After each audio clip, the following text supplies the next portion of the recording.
Uncle వల్లే ఇంకొన్నాళ్ళు అమ్మ ఎక్కువ బతికిందని మీరే చాలాసార్లు చెప్పారు. మీ స్నేహానికి విలువిచ్చి ముఖ్యమైన నిర్ణయాలన్నీ రాజశేఖర్ అంకుల్తో కలిసి తీసుకున్నారు.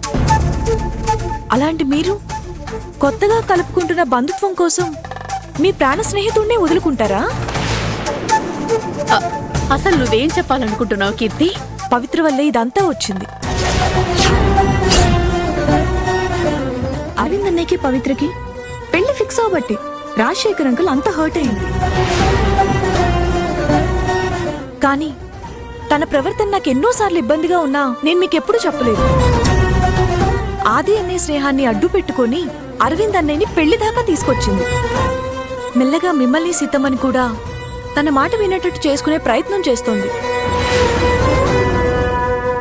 ఈరోజు మీకొక్క మాట కూడా చెప్పకుండా ఊరి జనాన్ని పెళ్లికి పిలిపించింది.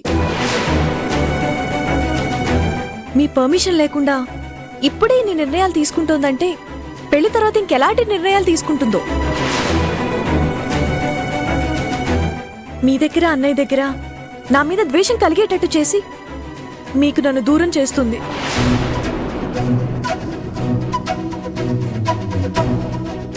నీ మనసులో పవిత్ర మీద ఇలాంటి అభిప్రాయం ఎందుకు ఏర్పడిందో నాకు అర్థం కావట్లేదు కీర్తి. నువ్వు అనుకుంటున్నట్టు తను అలాంటిది కాదు.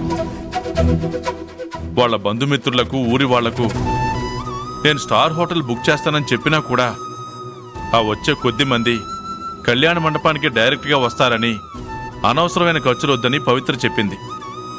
దాంట్లో తన తప్పు అస్సలు లేదు.